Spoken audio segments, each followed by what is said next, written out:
네, 반갑습니다. 3월 4일 화요일 아침 시황입니다.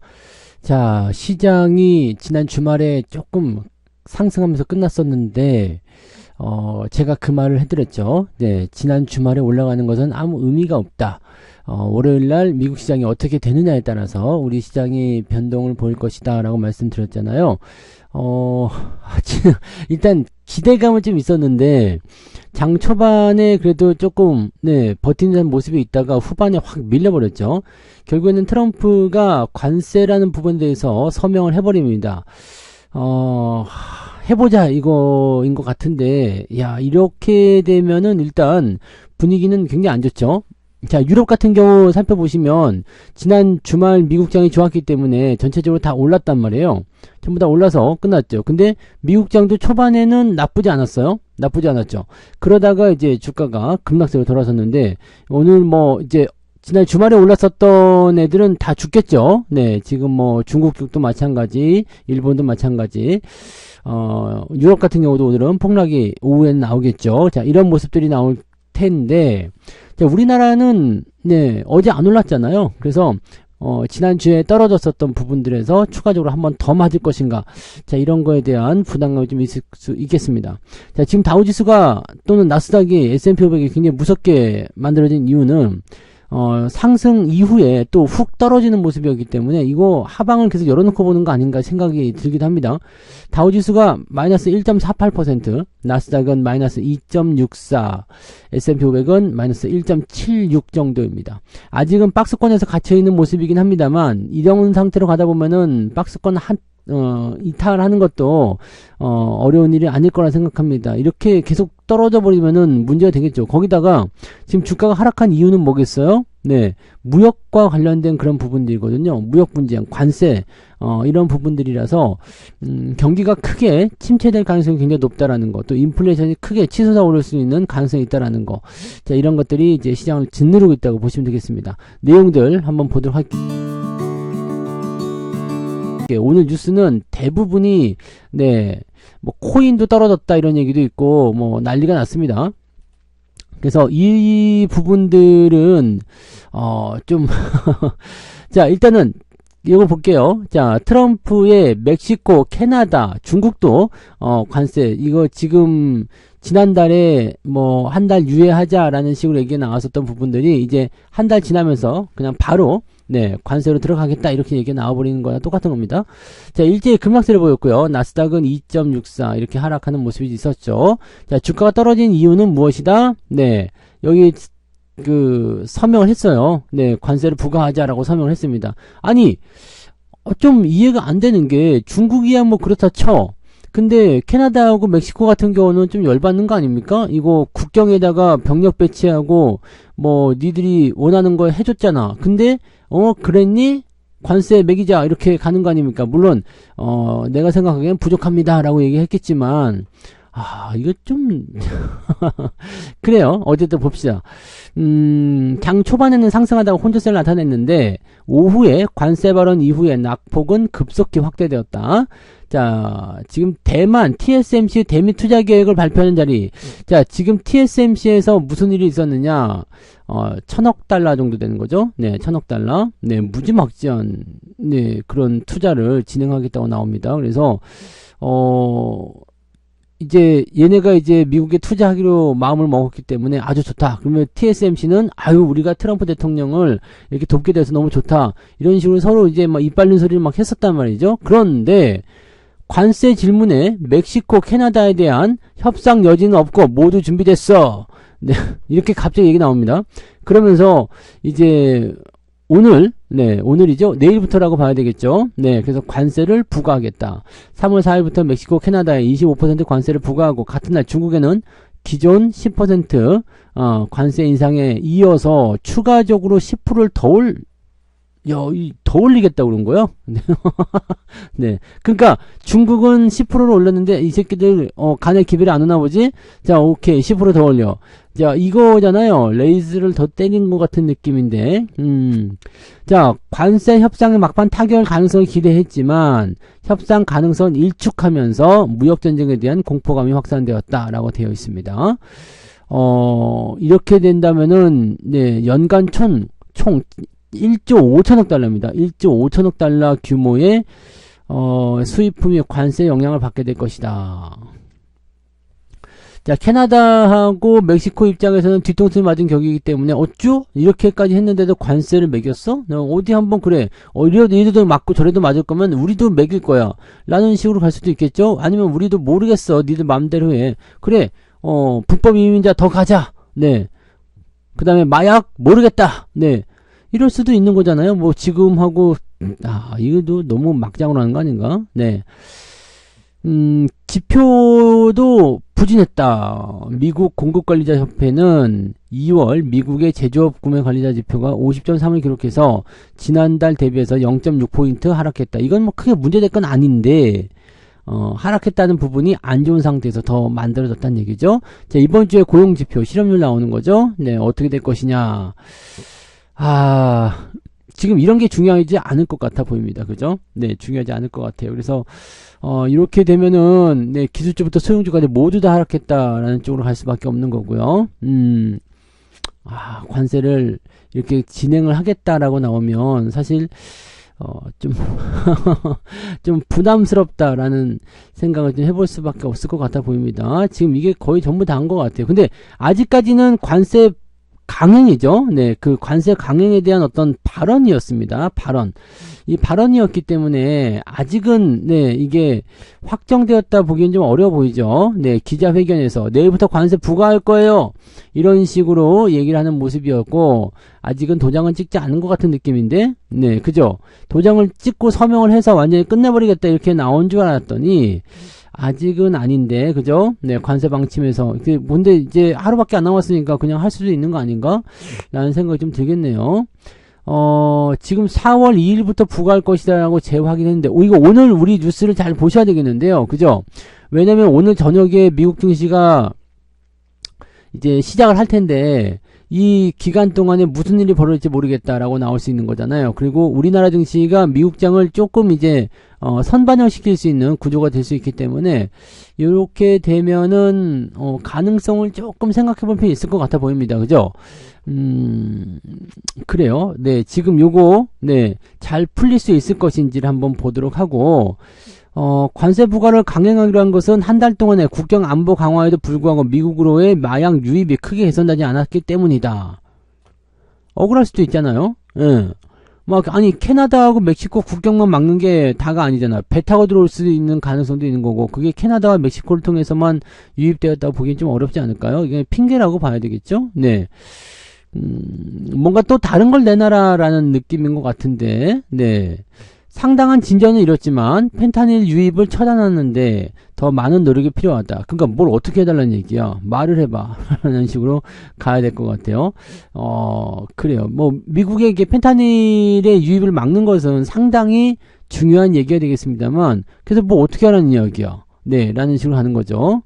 자, 중국에서 펜타닐 마약을 만든다 해가지고 중국에다 관세 때리는 거. 야, 이거 어쨌든 지금 현재로서는 당장의 그런 아니지 뭐 이걸 근데 됐다 안 됐다라 보기 좀 어려운 부분입니다. 그죠? 자, 당장 내일이잖아. 오늘 오늘 저녁부터라고 봐야 되잖아요. 그러니까 조금 네, 애매모호한 상황이 되었다 보셔야 되겠네요. 자, 엔비디아 수출 통제 강화 우려감입니다. 이것도 강화가 됐다는 게 아니라 우려감인데, 엔비디아가 무려, 네, 9%나 하락을 했습니다. 근데 애프터마켓에서는 조금, 네, 이거 반등세를 좀 보이고 있는 것 같아 보이긴 합니다.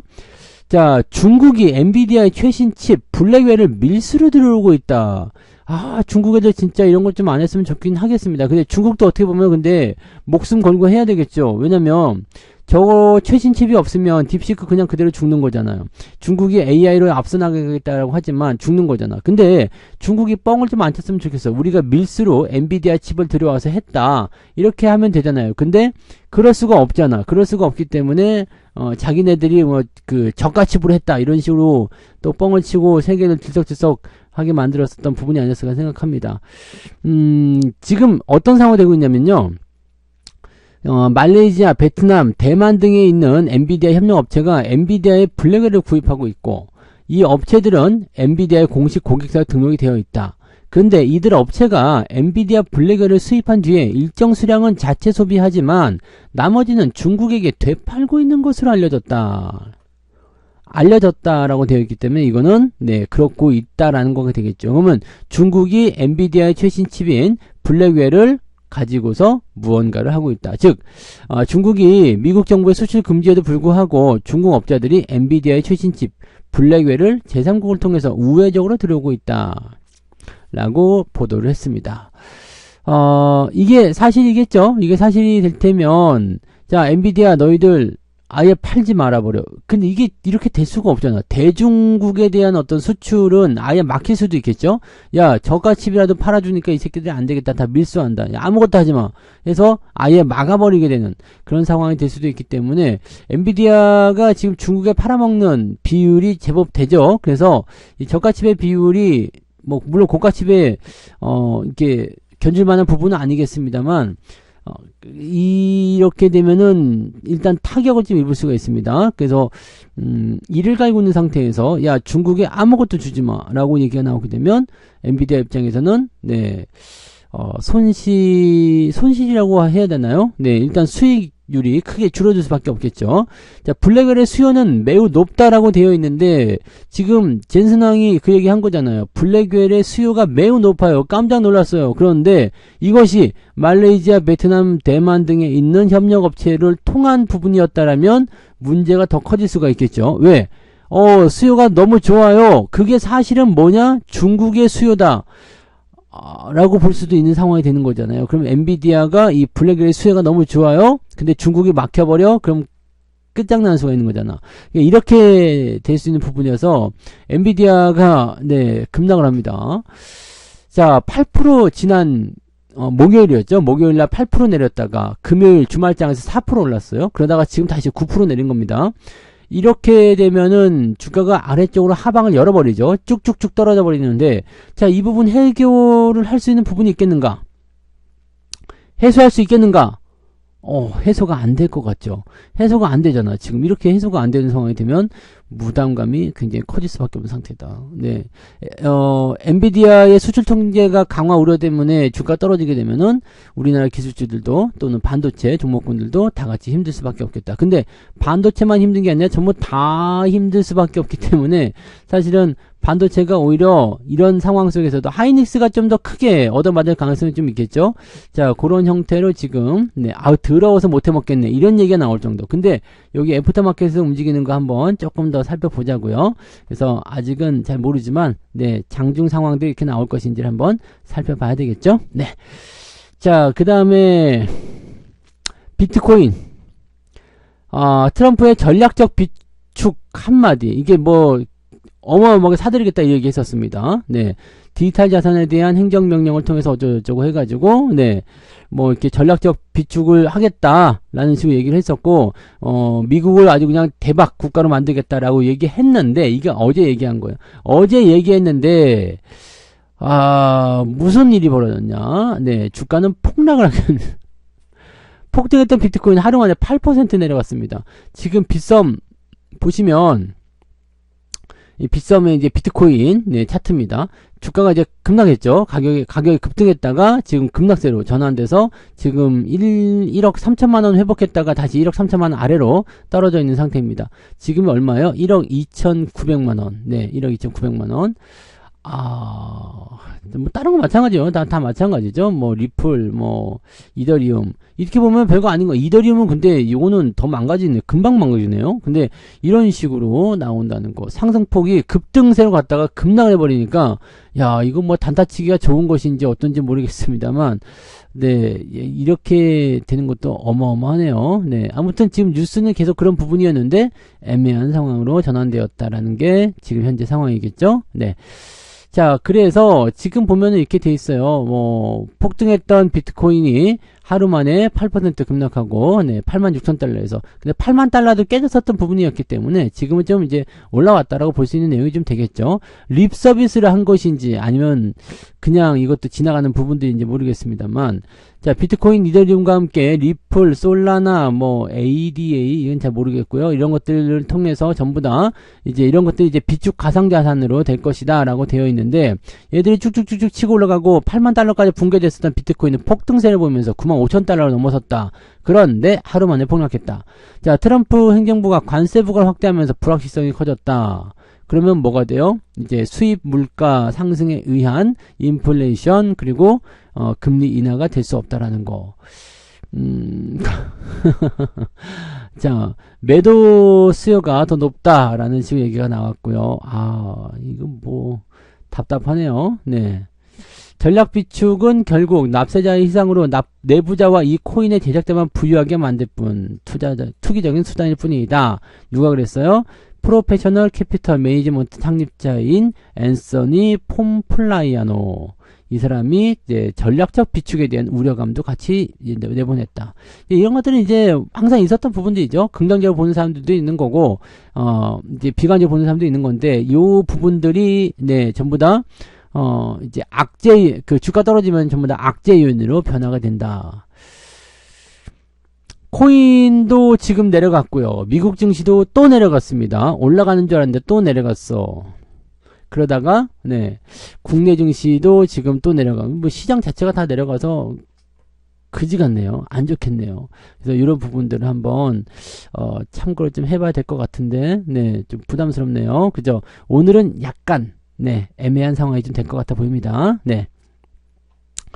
자, 그 다음에 뉴스가 또 뭐 있을까요? 네. 오늘 저거 뭐지 대책으로 해서 되는 것도 있었고 그죠?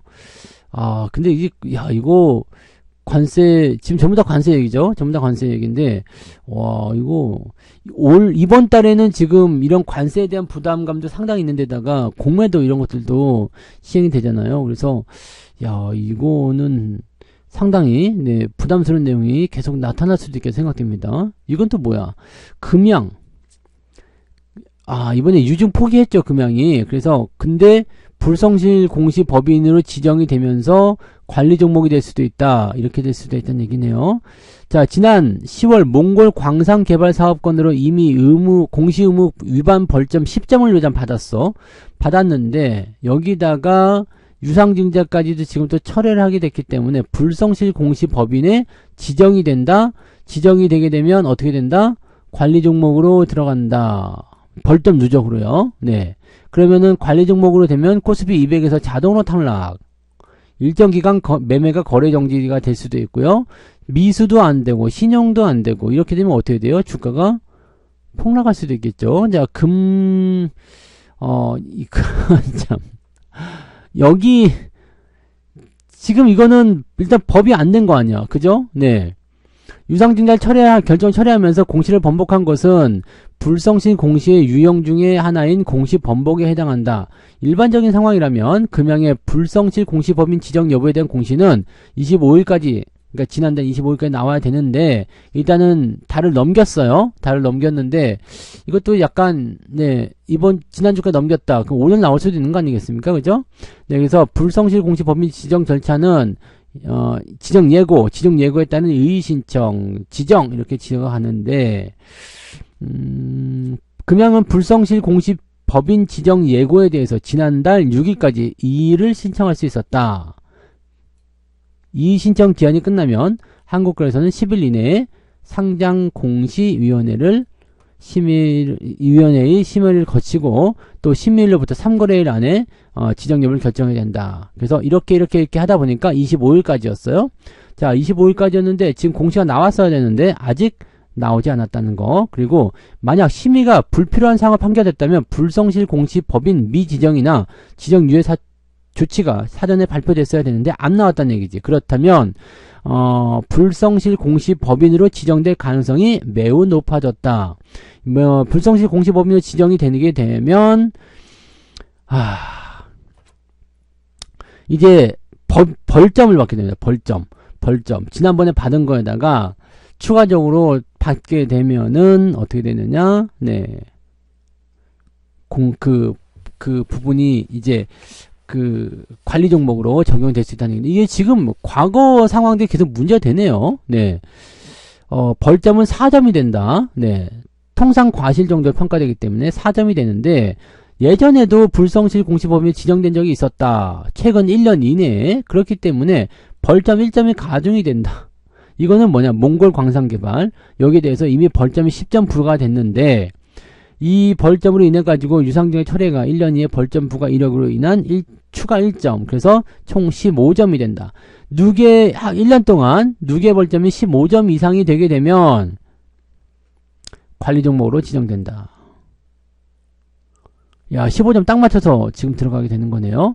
자, 이번 지정이 약간 억울할 수도 있다. 왜냐면 공시를 번복하게 된 이유가 금감원에서 유상증자의 퇴짜를 났기 때문이다. 휴.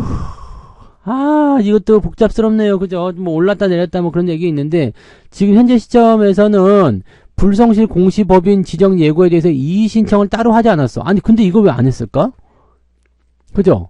억울했으면 이걸 내야 되는 거 아니야? 근데 이의 신청을 따로 하지 않았어. 그래서 만약에 이게 아니었다라고 한다면 한국거래소는 이미 입장 표명을 했어야 돼. 근데 입장 표명을 안 했어. 그럼 어떻게 되는 겁니까, 이게?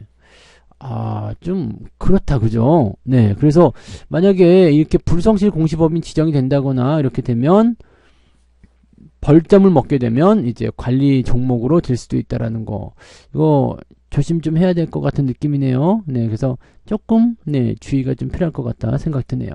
그래서 이런 부분도 있었고, 네, 자, 그다음에 대책으로 해서 오늘 출범하죠. 네. 하루 12시간 주식이 거래된다. 근데 오늘은 10종목밖에 안 됩니다. 10종목밖에 안 되기 때문에 뭐 특별하게 이걸 이용하는 분들은 많지 않을 것 같아 보이곤 같고요. 일단 뭐냐 하면서 한번 보시는 분들이 있을 것 같아요. 말은 많았죠, 지금까지. 말들은 많았는데 시스템이 제대로 돌아가느냐? 이거 꼭 굳이 우리가 안 해봐도 됩니다. 사람들이 다 해볼 거고, 네, 이제 관심들이 많을 테니까 이런 것도 한 번씩 운영해 보겠죠. 자, 도대체 이거는 왜 하느냐? 뭐 이런 식의 얘기도 많은데,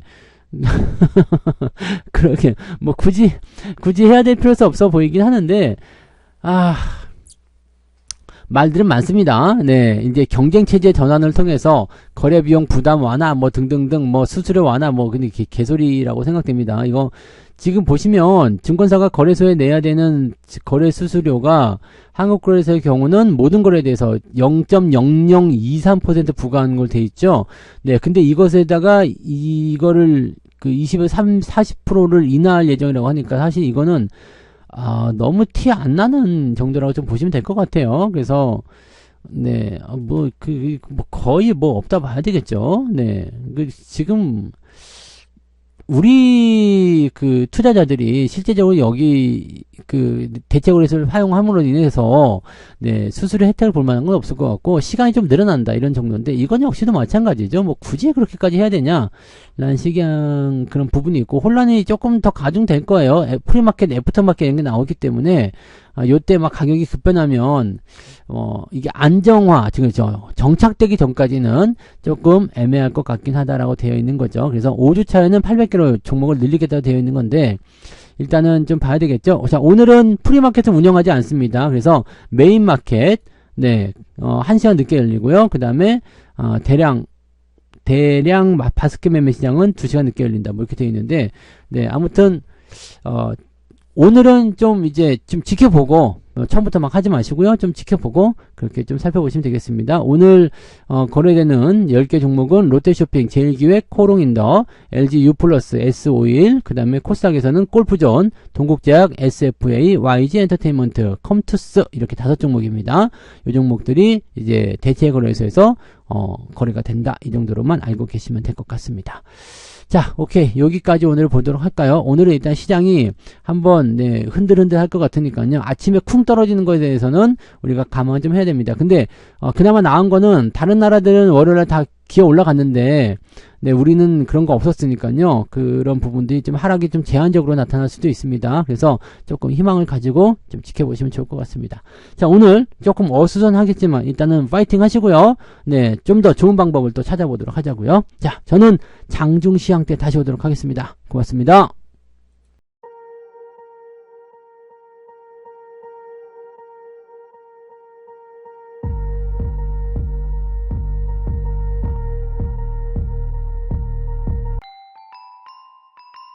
본 방송에서 제공되는 모든 정보는 투자 판단의 참고 자료이며 투자의 최종 책임은 본 방송을 이용하는 본인에게 있습니다.